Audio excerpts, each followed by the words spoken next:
Bela është kallëzuar prej meje në mars të 2023-shit. Të lutem, mund t'i rikujtojmë dhe një herë cilat janë akuzat nga ju për Belën. Miqtë e Piskut, ju përshëndesim, ja kur i takohemi sërish për lajme shumë mira për ju dhe shqiptarët, ku ky zotëria këtu, Engjëll Luka, me misionin e tij Engjëlli kundër djajve, vazhdon për çdo ditë, për çdo orë, në çdo frymarrjen tyre do numërohet çdo pjesë e asaj se çka kanë përfituar prej shqiptarëve, Engjëllit, do të kthehet në maks për ata dhe ashtu është kthyer. Përshëndes. Përshëndetje. Tani një rikujtes. Ti mban mend që kur po bënim atë intervistën para s'ka 4-5 ditë më përpara, dhe ti fillove të bërtisi o Edi, o Njesh, o Azgan, e kupton? Dhe unë çfarë thash? Disa orë. Edhe pak ditë tash. Edhe pak dita. Pse? Po e morën Belën për shembull, se Bela dhe Edi nuk janë larg nga njëri nga tjetri. Po si janë tamam një trup dhe sinqerisht unë pavarësisht të gjithave e çmoj kur ai thot kush është për të drejtësia është më vete. E çmon dhe e beson dhe? Po, unë e çmoj. Jo, nuk e besoj, po e çmoj. Është tjetër gjë. Sepse Sali Berisha për shembull se ka thënë asnjë. Se ka thënë. Se ka thënë dhe gjithmonë ka bërë, domethënë i ka marrë në mbrojtje ata që ka pasur pranë vetes. Mirë, unë gjykoj tani që ti nuk e beson që ky nuk ka gisht në gjithë ato gjërat, që ky ka bashkëpunuar me ta dhe thotë se ta janë pasaj gjithsesi për vete. Unë them që ai ka gisht dhe që ai në një mënyrë apo në një tjetër i mbështet veprimet të tilla. Nuk diskutohet dhe është përfitues. Është përfitues, nuk diskutohet. Por tani çfarë po ndodh me Belën për gjithë ata që po na dëgjojnë për Belinda Ballukun? Atëre duhet t'ju them një gjë tepër serioze, që atje në SPAK dhe jo vetëm në SPAK ka një praktik pune që është nga më kriminalet që mund të bëhen. Merren informacione, nuk vlerësohen në momentin e parë, domethënë kur unë kërkoj atyre për shembull bëj kallëzim penal kundër Belës, ai thotë s'ka asgjë këtu, ja fut kot Engjëlli. Edhe heqej. Ti pret kur ai paf ja fut diku tjetër. Po informacionin e kam marrë që Bela është e korruptuar. Sado që këtej duket sikur s'po bën gjë, po pra po ai e bën. Tani do t'ju them një fakt jashtëzakonisht konkret dhe vlerësoheni vet. Në maj unë kam bërë një kallëzim penal kundër Adriatik Llallës. Midis të tjerave kam kallëzuar Adriatik Llallën për çështjen e Alpetrolit. E kupton? Për tenderin e dështuar të 2012-s, ku kam kallëzuar praktikisht Reza Artaqin, Sali Berishën, Ridvan Boden, Sokol Dervishen, që ishte kryetari i komisionit të tenderimit, dhe më vonë Adriatik Llallën për shkak të mosveprimit. Se mbylli domethënë hetimin brenda 10 ditëve pa bërë asgjë. Dhe unë kam kallëzuar prap, plus edhe një dy çështje të tjera, dhe dëgjoni këtu. Ka vazhduar procesi, natyrisht me mos fillimet time, Engjëlli ja fut kot, thon ata të SPAK-ut, ka kaluar dhe fazën e parë të gjykimit, në datën 1 korrik më është dhënë mua përgjigje nga GKK-ja, domethënë nga shkalla e parë e gjykatës. Në datën 1 unë kam kundërshtuar këtë vendimin. Në datën 2 janë arrestuar ata në Fier. Ata të Bankersit. Po Bankersi çfarë është? Qa shfrytëzon Bankersi? Parat e kujt ka marrë? Të Alpetrolit. Bankersi ka marrë për shfrytëzim ato fusha naft dhe gaz mbajtëse që u fituan me vjedhje nga Reza Artaqi e Sali Berisha me shok. Domethënë këta bëjnë sikur nuk kapin hetime për mua këtu, që të mos më njohin mua të drejtën e të qenës pale dëmtuar. E qartë. E kupton? Dhe e njëjta gjë them unë, kam arsye të dyshoj dhe kjo s'është herë e parë, që ka ndodhur dhe me Belën. Edhe kur dyshon Engjëlli është gjithmonë me logjike dhe me fakte. S'ka mbetur njeri jashtë nga ata që kam kallëzuar, unë ti je i sigurt. Tani unë jo më kot ja u përmenda Sarkozin. Po. Ashtu. Dhe tani ç'a ndodh? Bela është kallëzuar prej meje në mars të 2023-shit. Të lutem, mund t'i rikujtojmë dhe një herë cilat janë akuzat nga ju për Belën, për Belindën. Edhe një herë, akuza nuk është drejt për Belën. Po për postën e saj, për statusin e saj, Po, tash dyshimi im ka qenë ky. Unë duhet isha përfituesi 50.000 eurove Dhe këto 50.000 euro janë vjedhur nga dikush që ka ndërhyrë në sistem. Ky dikushi, për mendimin tim, është Theodori Çami. Këtë dyshim kam ngritur unë, në kallëzimin e dytë, se kallëzimi i parë është i 2021-shit, që e ka marrë Anisa Qelimi si prokurore. Dhe Anisa Qelimi ndryshoi, falsifikoi datën kur e pa që tek unë me të vërtet kishte ndërhyrje të rënda. Dhe kur mu dha një indicje tjetër, unë bëra kallëzimin e dytë në bazë të një prove të re, kështu e përmban ligji. Dhe aty, si fajtor, unë kam kallëzuar Theodori Çamin, dhe për shkak të tij, dëgjoj mirë, Belinda Balluku dhe Bexhet Paçollin. Tani, Bexhet Paçolli është në rolin e investitorit. Pastaj doli investitor. Është 16 në rolin e dhurusit, ose më saktë të mashtrusit. Ashtu. Ma shu ka dalë tani po e shohin që kur ka thënë një gjithë që është ndju. Qa ndodhi, kur bera kallëzimin unë, na doli që Theodori Çamit ishte edhe nga Belinda Balluku 194 milion lekë shqiptare të vjetra për shërbime qeveritare. Do më thënë, për mendimin tim, Belinda Balluku i ka dhuruar Theodori Çamit për shkak të demit që ai më ka bërë mua. Do më thënë, e ka shpërblyer. Në vend që ligjit ta dënoi, ai shpërbler. Pritani, dëgjoni mirë. Dhe njëkohësisht kanë shpërblyer Bexhet Paçollin. Sepse i kanë thënë Bexhet Paçollit gjithmonë sipas meje, Po. Ashtu. I kanë thënë Bexhet Paçollit që ti mos e jep parat atij. Edhe si kur të dalësh fajtor, s'ka gjë të mbulojmë ne. Dhe shteti vet. Po pra. Dhe ai tash e ka kuptuar Ilen, edhe ka kërkuar një haraç të madh. Që unë dua këtë. E kupton? Do të thënë për 50.000 euro, ai ka fituar 130 milion euro. Euro. 130 milion euro. 130 milion euro të aeroportit. Do të tenderin ai e ka marrë direkt si gjobvenje. 139 milion euro. 128 ton ata, nuk e di saktë, po s'ka rëndësi. Mbi 100 milion. Dhe 100 milion ai ka marrë borxh në një bankë. Dhe unë kam pyetur, kush është banka që ja ka dhënë? Kush është banka? Se tregojnë ata kush është banka. Kush është banka që zbuluar? Dhe prit, jo, nuk e di.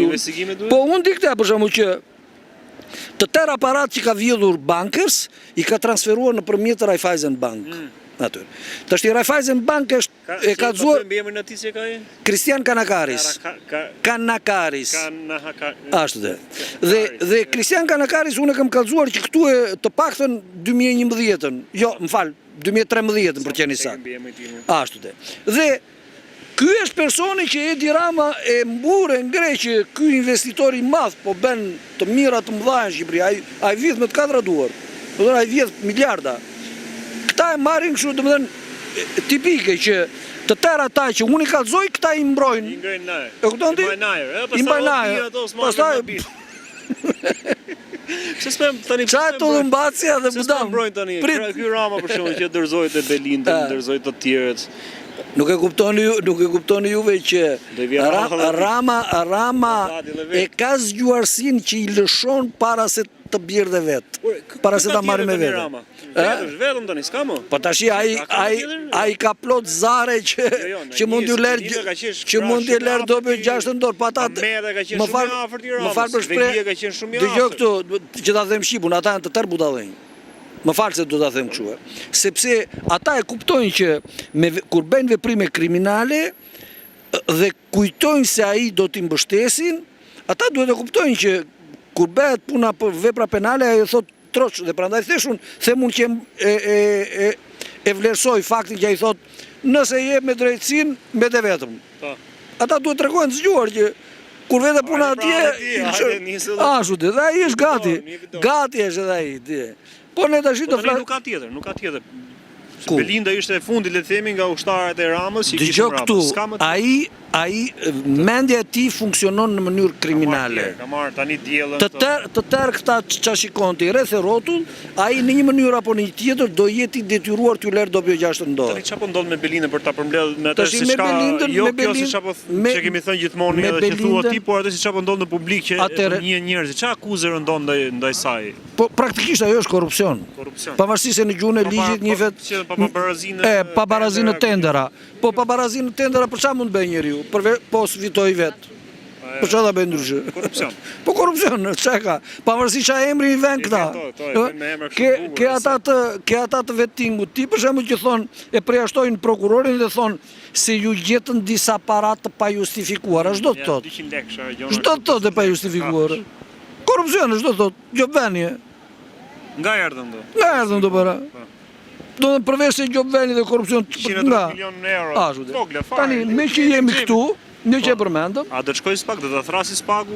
S'pojnë që du të kishte thirrë, po kjo iku doli jashtë, boni ca xhiro me trena në. Atëre se ç'a bën ajo me tren nuk e di unë, po nëse ajo aratiset, i pari duhet shkojnë në Burg Altin Dumani. Altin Dumani ka shku në parlament sot, ë? Jo, mos më duhet fare mua parlamenti, nuk më duhet. Ata ti je si ai dhe ata janë grup. Ai dhe ata janë grup ashtu, s'ka rëndësi. Tani unë di këtë që nëse ai e le belën të ikin, shqiptarët duhet të dalin këta në rrugë të kërkojnë që të burgoset ai i pari, të arrestohet ai i pari. E kam thënë qiteru. Dhe kush ka qenë prokurori i çështjes? Dritan Prençi. Po e diti pse është Dritan Prençi? Ti e mban mend kush e arrestoi Erion Velien? Olzdado. Po, Olzdado, po, si u boj muhabeti me... Tani, unë ule ngri Olzdado, prokurori më i keq i Shqipërisë. E kupton ti? Dhe tango Olzdado arrestoi Velien, e njerëzit thonë tash më i mirë se Olzdado s'ka.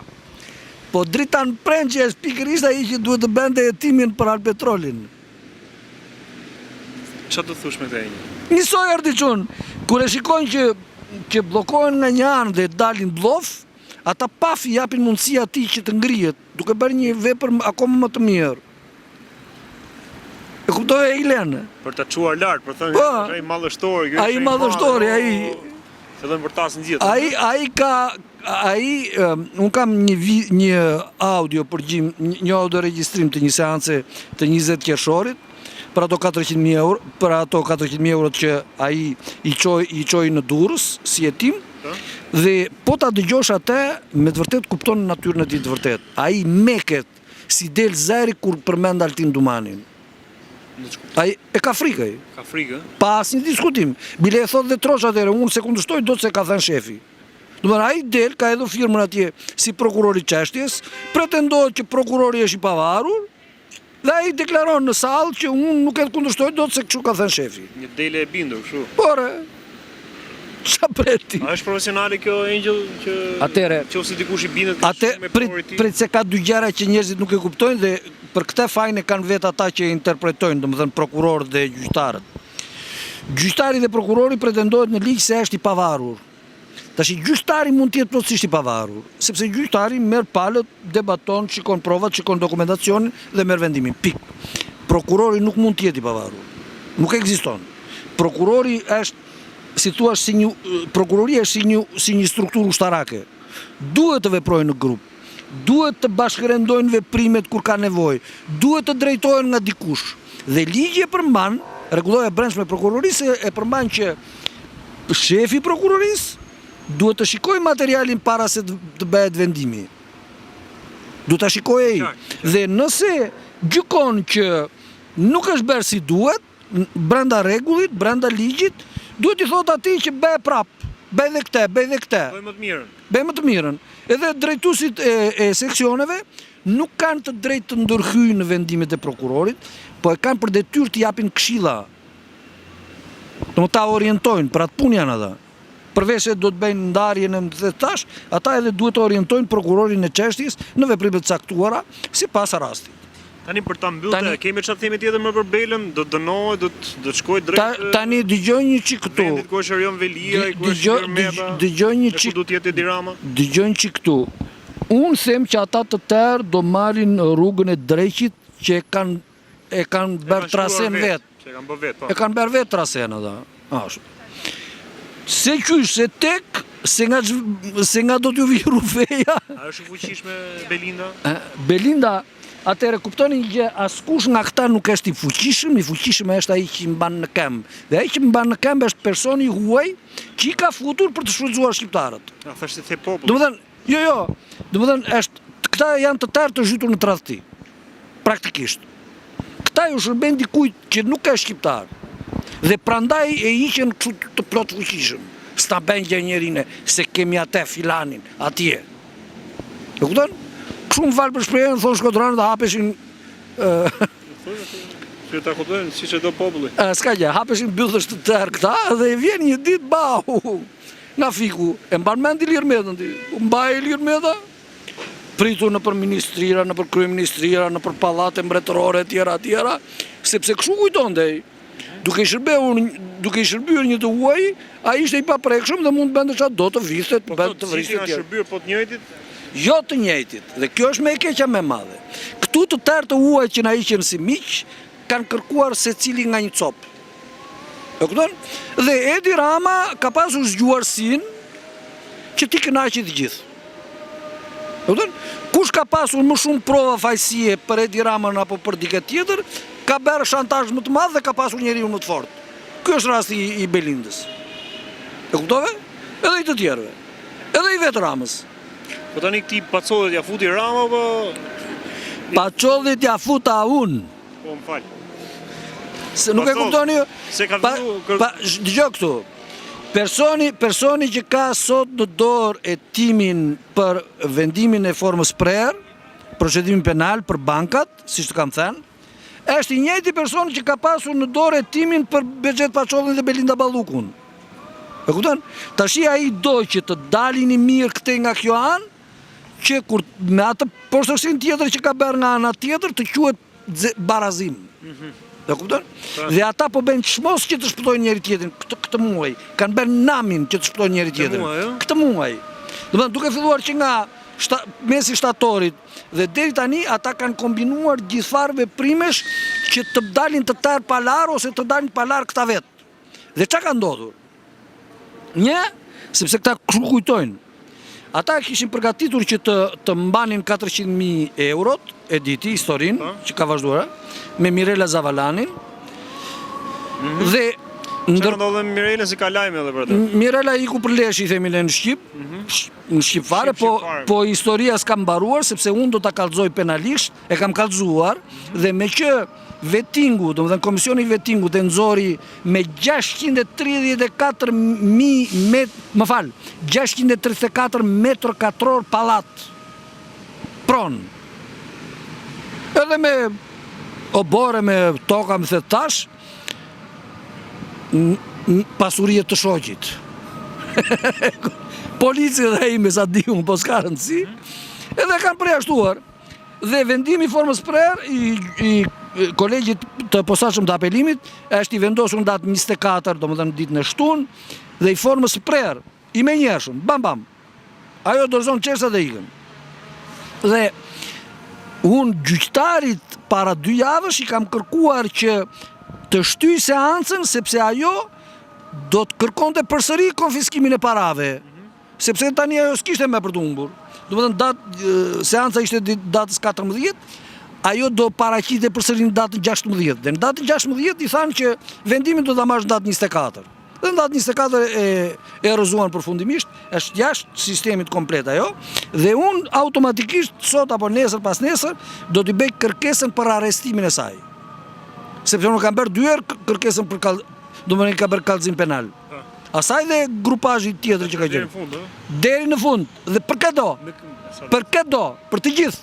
Pa përjashtim, i kanë paralajmëruar prokurorët, dhe cilin do, oficer policie, gazetar, të gjithë, pa përjashtim. Edhe gazetarët?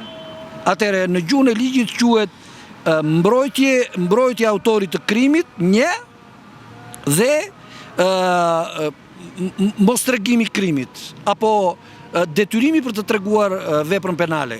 Më fal, detyrimi për të treguar provën, që është një provë pafajësie. Domethënë, gjatë gjithë kohës, opinioni publik më ka quajtur mua një njeri që endet kot, kërkon lyp, apo ku dëgjon çfarë s'kan nxjerr nga goja, dhe sfiton këtu, ja fut kot atje, ja fut kot këtej. Dhe kjo për shkak se gazetarët nuk e hapin ekranin dhe tregojnë të vërtetën, njësoj si Jeni Çobani. Këta janë njerëz të fajshëm.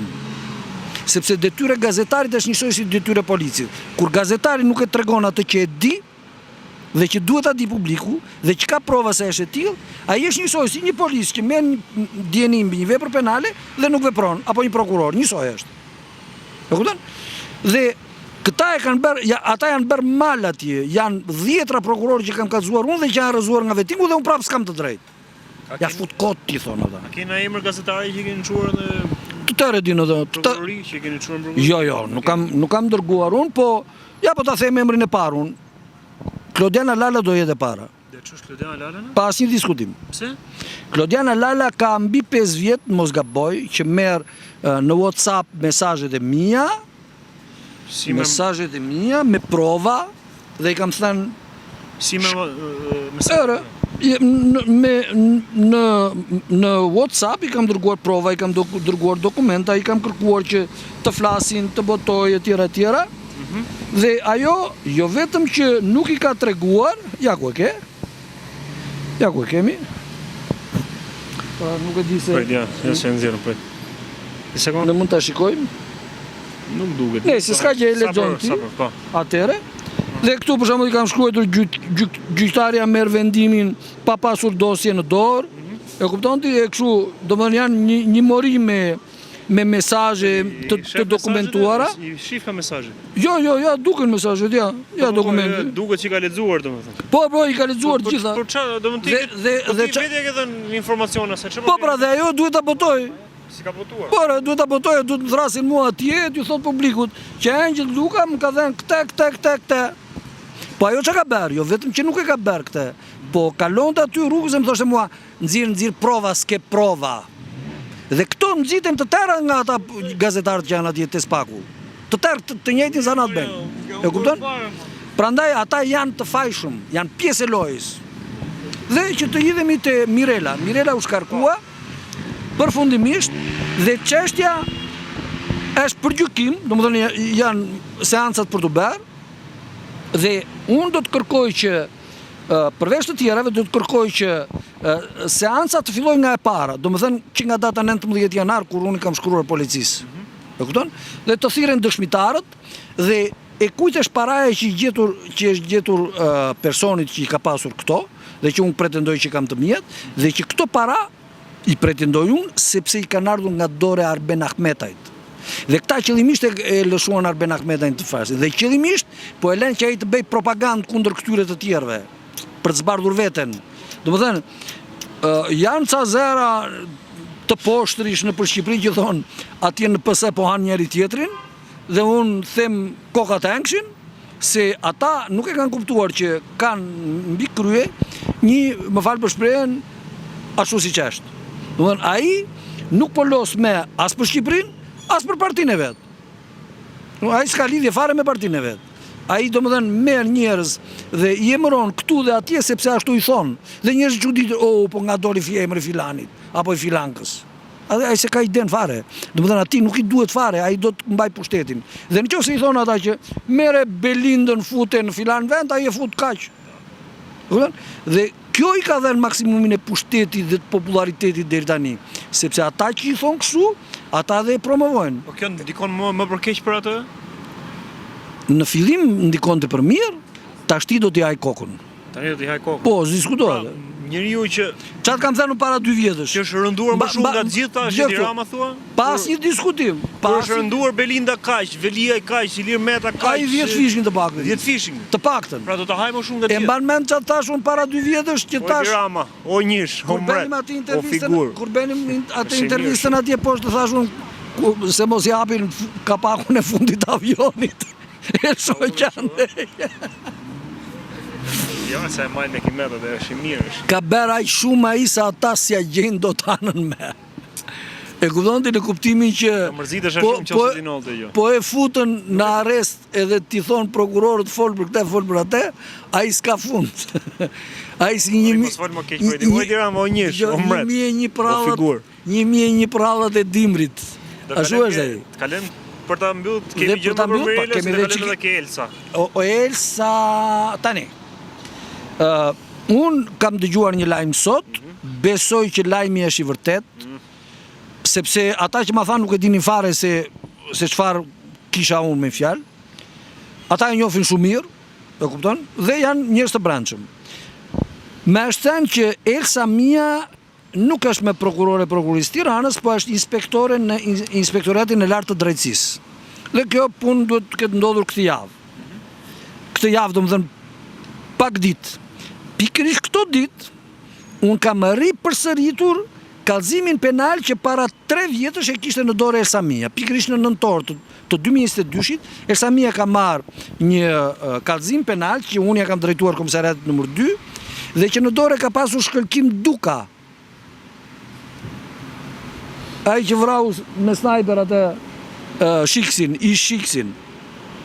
Dhe Shkëlqim Duka ja ka dhënë dosjen Elsës. Elsa jo vetëm që nuk ka bërë asnjë hetim, po çka ka bërë? Në datën 9 janar, domethënë nga në nëntore ka marrë shkëlqimin, në dhjetor më duket në 7 dhjetor ja ka çuar prokurorisë, i ka rënë Elsës në dorë dhe në 9 janar grupi kriminal ka dërguar vrojtues pranë shtëpisë time. Ka dërguar edhe disa herë të tjera.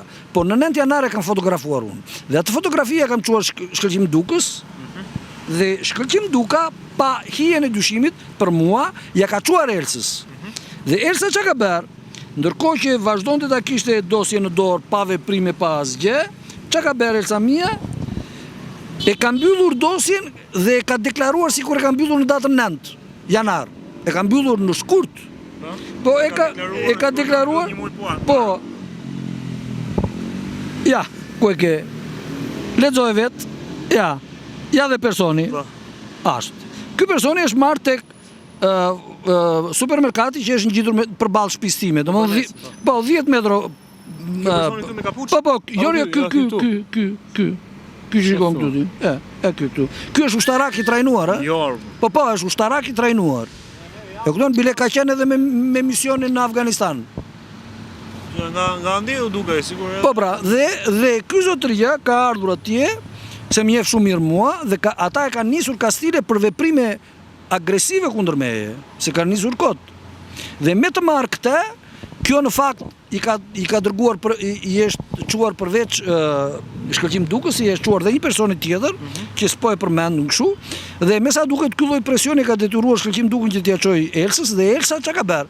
E ka në shkurt e ka mbyllur sikur e ka deklaruar se ka bërë në 9 janar.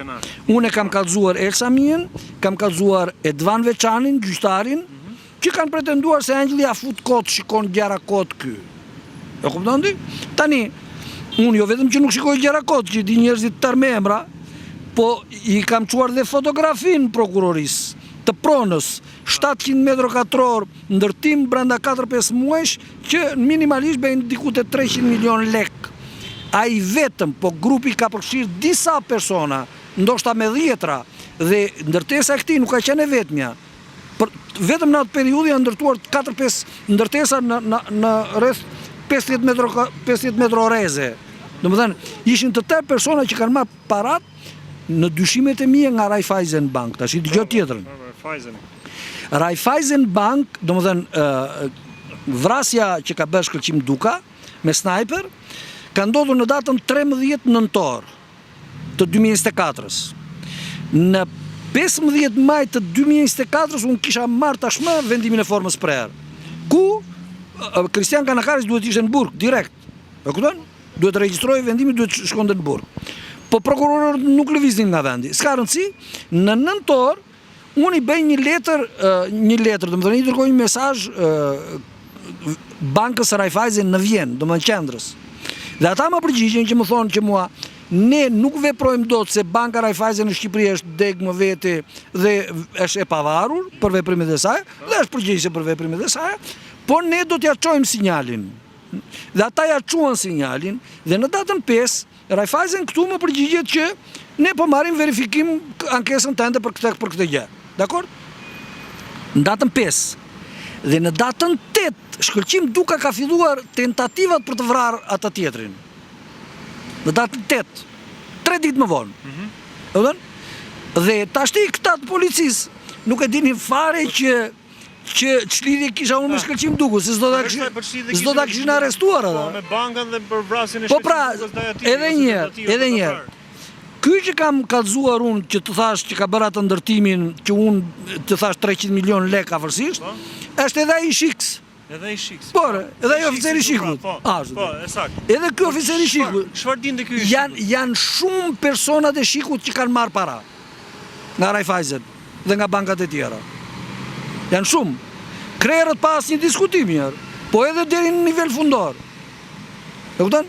Dhe janë ata në përgjithësi organizatorët e veprimeve të korruptimit, të falsifikimeve, e gjithfarë veprimesh kriminale që të mos kthehen parat mua, se i kanë marrë vetë ata. E kupton ti? Mirë po, mua më kanë thënë pjesëtar të këtij grupi që ti s'ke me parat ti kanë marrë. Ja kanë marrë bankës, më kanë marrë gjë mua. Mua mi marrin kur të hedh firmën unë. Apo jo? Ashtu është për punë është se ka marrë lekët e bankës. Jo, banka ka para plotë, banka po bën investime nga të katër anët.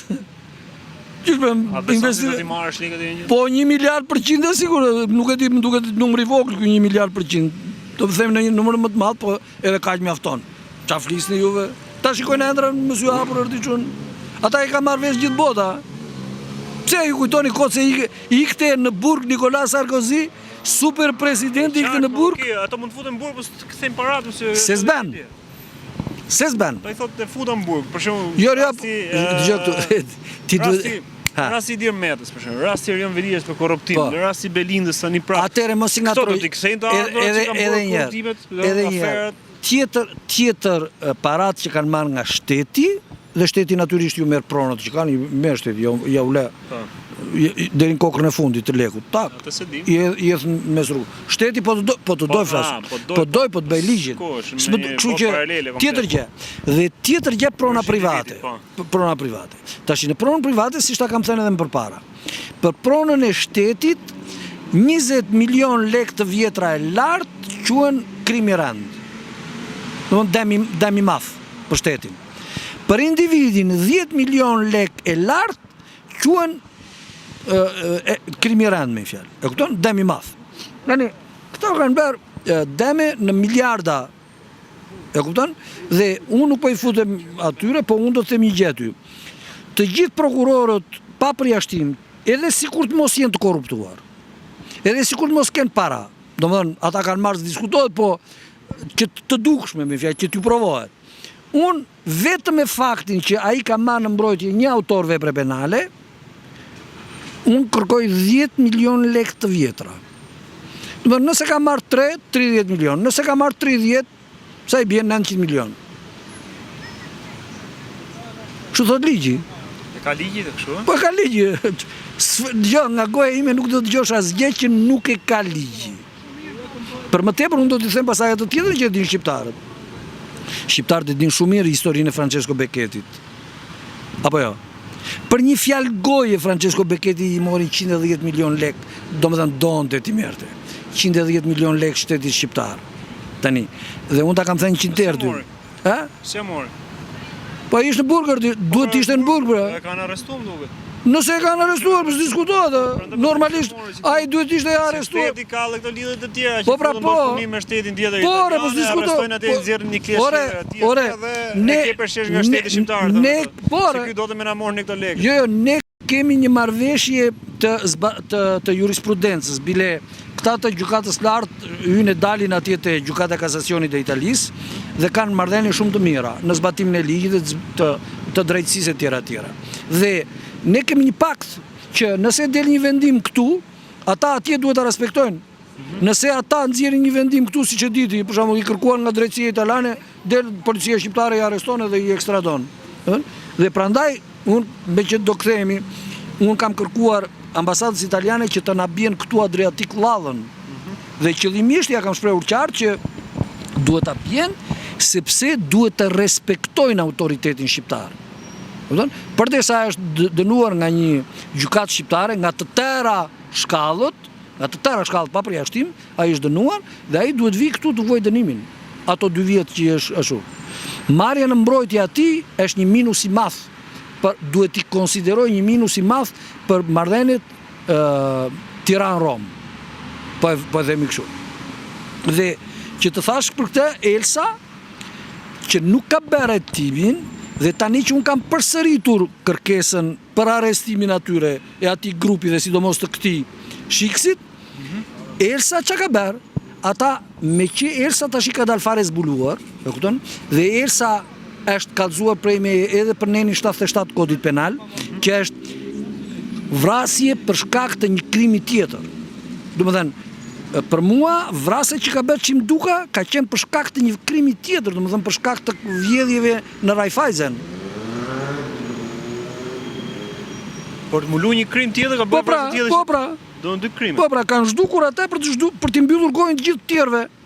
Të gjithë atyre që kanë marrë apo që kanë kërkuar dhe këta nuk duan t'ja u japin. E kupton? Dhe Elsa Mia tash ka përfunduar në ILD. Ku është Çimduka sot? Në Burgë, është dënuar për vrasje. Nuk është dënuar, po është në Burgë. Është në Burgë, ai s'del para burgim, se ai s'del. Ai është faktuar me video me gjithçka. E kupton? Dhe Elsa Mia tash ka përfunduar në ILD, në Inspektoratin e Lartë të Drejtësisë, për ta zhdukur edhe si lidhje direkte, domethënë që ajo ishte në prokurorinë e Tiranës dhe kishte përgjegjësi direkte për çështjen, dhe për të mbrojtur veten, dhe për të mbrojtur të tjerët, se ajo tash është e lyer e stërlyer, e kupton, e ngjyrë në krim, kokë kem, dhe ajo tash është garancia më e mirë për ata. Se ajo nuk thotë, po ti thon ata mos na heto, mbyllgojnë ajo, se ajo është mbaruar, ata ja dinë të tëra. E gjë. Por se fjalë ai bukura, analizë më të mirë, domethënë ne kemi thënë edhe nuk para e dëgjojmë më të saktë kundrejt edhe ligjit gjithmonë, por edhe të vërteta të pa manipulueshme dhe të pa anshme. S'ka të anshme këtu, unë dëgjoj këtu. E qartë. Ata prokurorët, kush më njeh mua dhe po doni shkoni atje në prokurori, të tërë përshëndeten me mua ata. Po kupton? Po e kam parë. Edhe ata që unë i kam kallëzuar, e din ata që unë kam kallëzuar. Edhe shefi prokurorisë e di që unë i kam kallëzuar. Tani ku ndodhemi? Ku ndodhemi? Ora 100 herë të kam thënë. Është dëgjoni këtu. Ne jemi afër, po se edhe hapin mbeten në vend. Jo, ti po hedh hapin. Jo unë, po e porë, se unë s'dalem asnjëherë. Unë po them në përgjithësi. Shqiptarët duhet ta hedhin hapin. Duhet të bëjnë gjithçka që historia të punojë për ta. Historia është duke punuar për ta. E kupton? Por ata duhet ta hedhin hapin. Po pra, jemi afër, domethënë, jemi akoma afër, ka ecë mirë nga Jo, nuk ka ecur mirë. Domethënë, ta përsëris edhe një herë qenia e Altin Dumanit në atë vend. Po ja si marrën mandati tani. Po s'ka rëndësi edhe, kur them qenia e Altin Dumanit, them qenia e njerit si Altin Dumani. Pse edhe ai tjetër që të vi më pas thua me shumë gjasa. Si ai, ë? Me shumë gjasa. Po di shërbej, domethënë po. Po do t'i shërbej padronit ai. E kupton? Po kush është padroni këtu? Po ta e thon për ditër ti çun Amerika, sa kanë se na e prisni Altinin. Altin Tufën. Ha? Amerika ata thon troçfare. Dhe Izraeli e kanë brenda ata. Tash ti u kujtuan specialisht. Nëse është pyetje, më mirë brenda apo jashtë? Në këtë rast. Më mirë jashtë. Më mirë jashtë. Është nga të paktat raste që duhet më mirë jashtë. Dëgjoj, ata tani, ata që janë specialistë të politikanët më mirë brenda. Ata që janë specialistë të sigurisë dhe të kibernetikës e dinë shumë mirë që krimi Altin Dumanit është më i pashembulli që ka ndodhur në Shqipëri. Më i madh se sa i Ramës? Më i madh se i kujdo tjetër. Altin Dumani ka futur në dijenin time, dhe unë po e them sot, e kam thënë që para 2 vjetësh, ka futur izraelitët atje brenda, njerëz të Mossadit, po ka futur dhe pajisjet elektronike, që ata do t'i marrin me vete. Dhe unë publikisht këtu po ju them që Shqipëria, domethënë qeveria shqiptare, të gjitha autoritetet shqiptare, presidenti, kuvendet e tjera, nuk duhet të lënë kurrësi që ato pajisje të dalin nga spaku dhe t'i marrin në Izrael. Kurrësi. Kush i pierd ato? Sepse jo, ato kanë të dhenat më sensitive për të gjithë çka kanë bërë ç'a bën shqiptarët. Numra telefoni, familje, ditëlindje, datëlindje, certifikata, marrëdhënie biznesi, marrëdhënie, ç'a duash ti tëra janë atje. Gjithë deri në detaj më të vogël? Tëra, çka kanë përgjuar ata dhe çka kanë futur. Po sot që folëm ne për të takuar sot, e din ato, janë ndjen. Po këtë ta kam thënë 100 euro që po. Unë ta kam thënë 100. Se harxhën kohë ato të marrin vesh se çajin duke bënë 2? Akoma ti. Ç'a bëj unë, ata din në çdo sekond. Në kohë reale. Ta kam thënë 100 herë dhe siç e di ti, shembulli më konkret. Gjithë ky lekë valla që qarkullon kaq shumë, domethënë dhe këto që të marrin vetë ç'a bëj Engjëll Altini, tjetri çdo. Atëre shërbimit dhe inteligjencës mbledhin gjithfar informacionesh. Dhe në kohën X e shfrytëzojnë ashtu siç duhet. Sa njerëz mund të jenë që ndjekin ty Engjëll? Sa njerëz mund të ndjekin mua? Nga ka shërbimi inteligjencës. Më fal për shprehjen, po mua më plasi sa janë. Për ti përshëndetur kisha fjalën. Po përshëndetje. Përshëndesim miq ta një herë në kanalin Pisk. Ata në radhë të parë gjë këtu. Ata kundër djajve me që e tham, me që çdo ditë më shumë. Me që e tham, ata pikërisht sepse ndjekin çdo gjë që bëj unë, prandaj e pren Facebookun, Instagramin dhe Messengerin, sepse ka qenë pikërisht në momentin që unë po isja videon për Altin Dumanin. Ç'a bëj fjala e video? Nuk e di tip kritike, nuk e mbaj mend saktësisht se unë kam bërë shumë të tilla, po pikërisht në atë moment. Po të sot takimin e Altin Dumanit në parlament, si e shef atë? Të pasqyrën që bën ai që Tashti ata kanë qefti tregojnë pralla njëri tjetrit. Domethënë deputetët dhe Altin Dumani apo këta të spakut apo të tjerë të institucioneve thirren atje jo që me të vërtet japin një raport të vërtet ashtu siç ndodh praktikisht, po i bën qef njëri tjetrit. Dela i atje thot, ne kemi bën namin, lufta jone pamëshirshme kundër krimit, kundër korrupsionit, kundër trafiqeve tjera, po ai 3 çerekun i ka mashtrime. Dhe atyre ju pëlqen, sepse ata janë të tërë të përlyer vet. Po.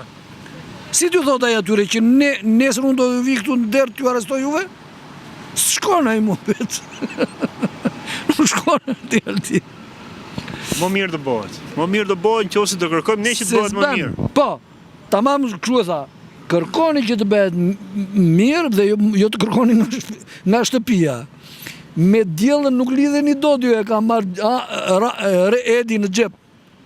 Miq, ju përshëndesim, uroj që të jeni mirë dhe të merrni më të mirën, të dëgjoni Engjëllin dhe ushtofshin njerëzit si Engjëlli që luftojnë për të vërtetën dhe për të drejtën në këtë vend. Me dy fjalë, Engjëlli në fillim ka qenë mësues dhe sikur ato që ju kam thënë unë juve t'ju kenë hyrë 1% në veshje dhe në kokë, unë do ta ndjenja shumë kënaqësi për atë që kam bërë dhe vazhdoj të bëj.